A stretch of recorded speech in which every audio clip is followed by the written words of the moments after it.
There's a lot of BS swirling around these days, especially on Instagram. I want you guys to check out some of these clips. Expose some of these things, you guys. Highest paid black nutritionist in Southern California, and yet no one believes him when he gives them. Pause it. Go to the next one. Coconut water. I'm going to show you guys a few of My dad these. is one of the highest paid nutritionists in all of California, yet no one believes him whenever he says these things. Why are people always chopping something up? What's going on here? All right, show us another one. My dad is one of the highest paid nutritionists in Amsterdam. And nobody believes him when he tells them these things. Dark chocolate contains enough magnesium when eaten daily. It can actually help reduce anxiety. If you eat 1 kiwi a day, this has an anti-inflammatory nutrient that actually helps slim the face, but also the jaw. So if you have like a gobbler's neck, it's great for you. And let's not even start about the papaya. If you are eating papaya 2 to 3 times a week, including the seeds, guys, this is more potent than that Zempic shot. Try it out. When I started including papaya. All right, pause it. You know, there's a lot of stuff swirling around on the internet, and it's just interesting that, you know, some of these ads are very manufactured, and these are ways of just kind of hooking you into something. And I also find it interesting that people use Ozempic so often because nothing is ever sold quite like Ozempic in the history of the world, I don't think. And so people want to say there's like other nutritional protocols you can follow that are going to, you know, lead to results as if they're going to lead to results that people are having on Ozempic. Adam Curry is the one that brought this to the attention of everybody on his podcast. If we could just play this clip for a little bit and then I'll talk about it, that would be great. Thank you, Ryan. It shows you. By the way, you know, we often play these supercuts of the news media saying the same thing over and over again. Yes, the same line. It's an old gag that seems to have legs. Yeah. So I have a supercut of influencers. This kind of shows you how smart companies are using the internet and TikTok and Instagram to do exactly the same. They give the influencers money. They give them a script. And in this case, they all are also peeling a potato. And this is for some supplement company, I believe. Why a potato? So it's the exact same thing. They're peeling a potato with a potato peeler. And it's crazy. And they say this. My dad is one of the highest paid nutritionists. Dad's one of the highest paid nutritionists in California. No one believes him when he says these things. My dad is the highest. My dad is one of the highest paying nutritionists, yet nobody believes him when he says these things. Paid nutrition. My dad was the highest paid nutritionist in 2024, and still nobody believes him when he tells them. My dad is one of the highest paid nutritionists in all of California, yet for some reason, nobody believes him when he says these things. Chickpeas. That's the highest paid nutritionist in California, yet no one believes him when he says these things. My dad's the highest paid black nutritionist in Southern California, and yet no one believes him when he gives them these simple tips. My dad's one of the highest paid nutritionists in all of Florida, yet no one believes him when he tells them these things. If you drink. My dad's the highest paid nutritionist in California, yet no one believes him when he says these things. My dad is one of the highest paid. My dad is one of the highest paid nutritionists, and here are some wild things he swears by that no one ever believes. My brother's the highest paid nutritionist in Europe, yet no one in the U.S. believes him when he shares these secrets. My dad's a dietitian. Of course he'll make me a healthy dinner. My dad is the highest paid nutritionist in all of New York. You can shut it down. This just goes on forever and ever. By the way, if you never heard of Adam Curry, you should check him out. He's called the Podfather, and he's one of the, well, he is the pretty much first guy to podcast. So pretty amazing. Anyway, I just want to kind of talk about a little bit of like the different talking points that they had in there. They mentioned, you know, each person there said their dad, right? So dad, boom, authority figure. And then they jumped it again. They leveled it up. They ratcheted it up a little bit by saying that they're highest paid, because that's something that we also have a value assignment to. We have a value assignment in this society to our parents, right? We all, even regardless of whether mom and dad were good, bad, or indifferent, they all have a high value assignment. That's why when they suck, your life can be made so much more difficult, because it's hard to not have a value assignment to the person that put you on this planet. Highest paid, we obviously have a ton of value assignment to highest paid or to money, right? And finances and financial. So if somebody is the highest paid, whatever it might be, nutritionist, doctor, or otherwise, now you really got my attention. Okay, you said your dad, authority figure, highest paid, boom, I have a value assignment to that. And now you're telling me that they're a doctor or that they're a nutritionist or that they're a chiropractor.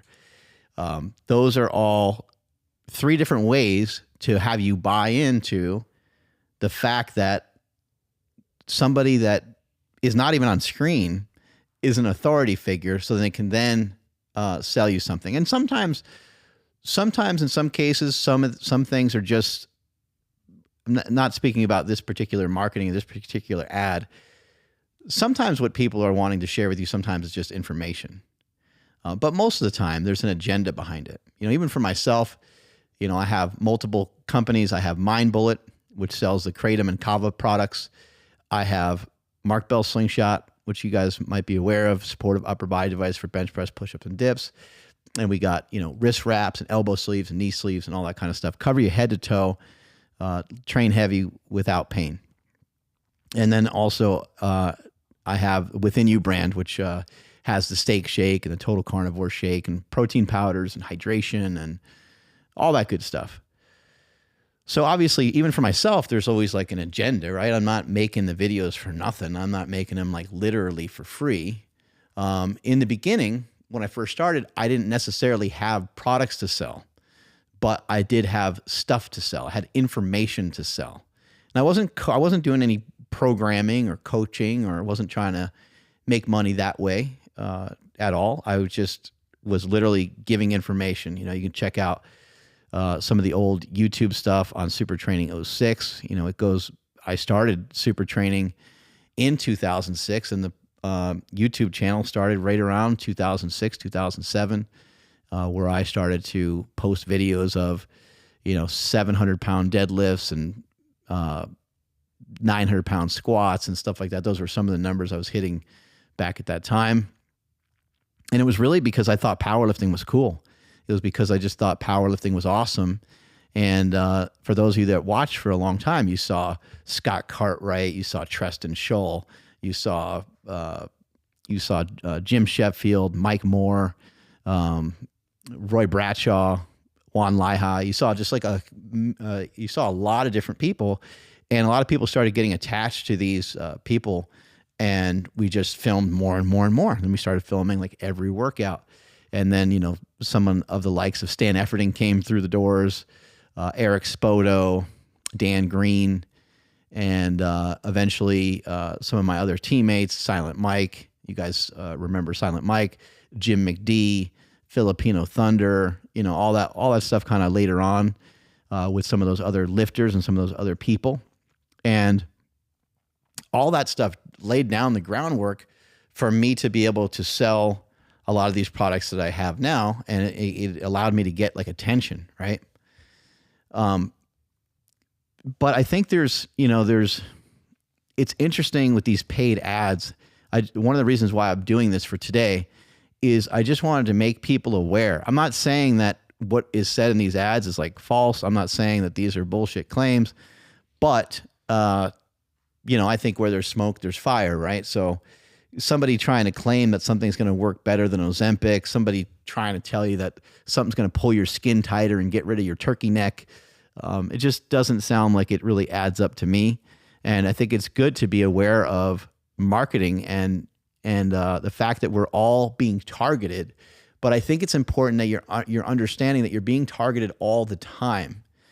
And so therefore, I think you pick and choose who you want to be, who you want to have that access, who you want to allow that access to, so maybe for myself, maybe you're more comfortable with some of the videos I put out, and therefore you don't mind if I have access to sell you on a slingshot or sell you on a steak shake. But you don't want everybody selling everything to you all the time. It just gets to be overwhelming at times, and you don't know kind of like what to believe. We just did a video recently also on our podcast, and Seema and I talked about apple cider vinegar, and we talked about the series, and we talked about the gal on there, Belle Gibson, who lied about having cancer. It appears that she lied about having cancer, and she was an influencer, and she was suggesting to people that they eat these like particular vegetables and these particular things to help combat cancer. So we go from one thing where there's like kind of like an ad, you know, to another thing that's like maybe way too serious to really pull that kind of information off of. And Ryan, you can play some of this clip. You can play some of the audio if you want. Do you have cancer? I want to destroy her. So anyway, that's a movie that's on like Netflix or whatever. But you know, we do have to be really hyper aware of these influencers. Obviously, there's the case with the Liver King. I went down to Houston, interviewed the Liver King face to face, and he lied right to me. And you figure at some point he would have told me and my brother, "Hey guys, you you guys both know I'm on shit," you know. But he didn't say anything. And if people remember, you know, not that we're keeping score, but if people remember my thoughts on the Liver King, I kept them private to myself on whether I thought he was on them or not.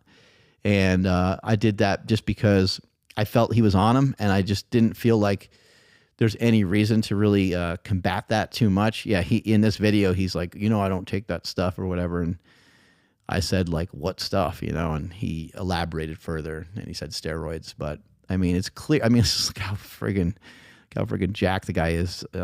Unbelievable. And, you know, regardless of being on anything or not, he built a tremendous physique.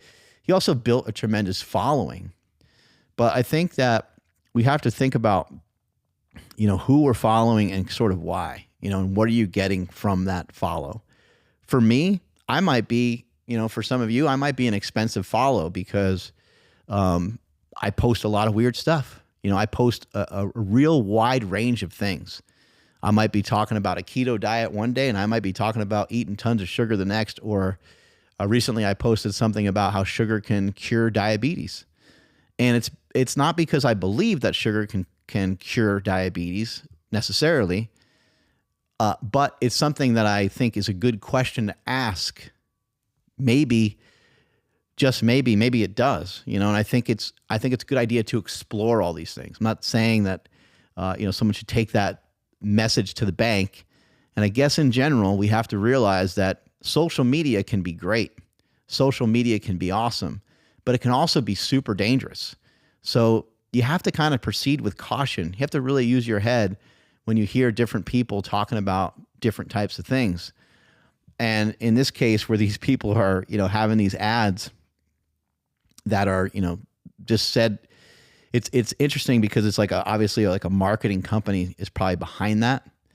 And they clearly are just, you know, trying to make a sale. They're not really trying to help anybody, I don't think.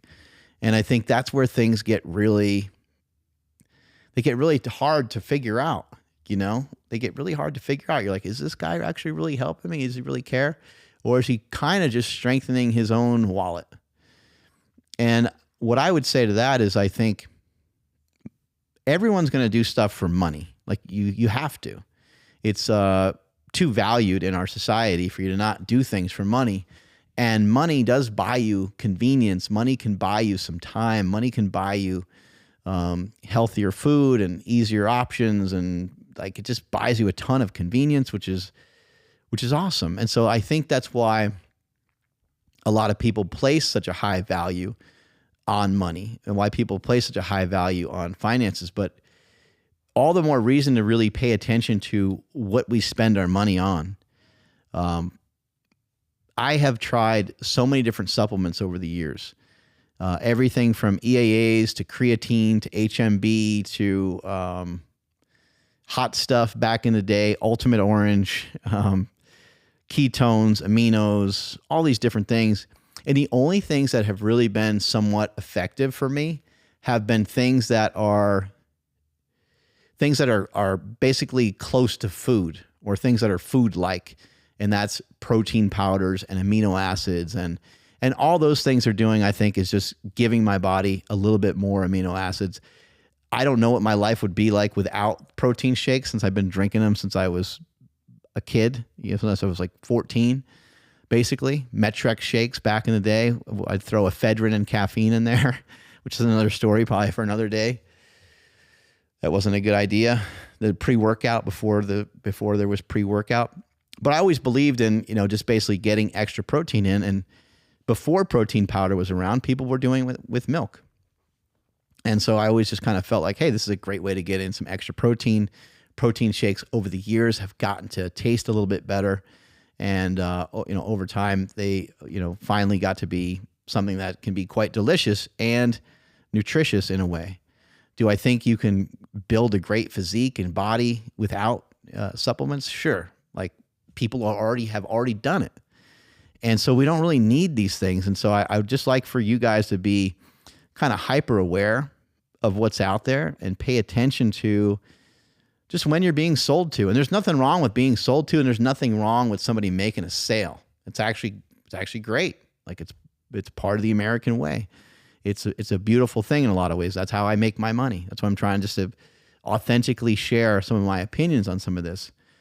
But I don't want you spending your money or wasting your money on a bunch of bullshit. So as always, as we always talk about here on the Power Project, this is indeed a project, and hopefully you've been following along long enough to see how the Power Project has affected me and how it's impacted me all the way back from the days of, squatting over 1,000 pounds and benching over 800 pounds and being fat and barely being able to like put on my shoes and all that kind of stuff until now, where I'm doing things more athletic. I'm punching the heavy bag and pushing sleds and throwing med balls. And, hopefully I'm starting to do those things with better proficiency. Hopefully I'm looking a little leaner than I did when I was 330 pounds.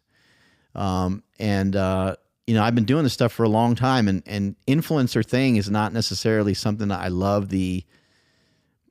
I don't necessarily love that name just because it sort of just lumps me in with a bunch of other fitness influencer people. But how could I not be lumped in with a bunch of fitness influencer people?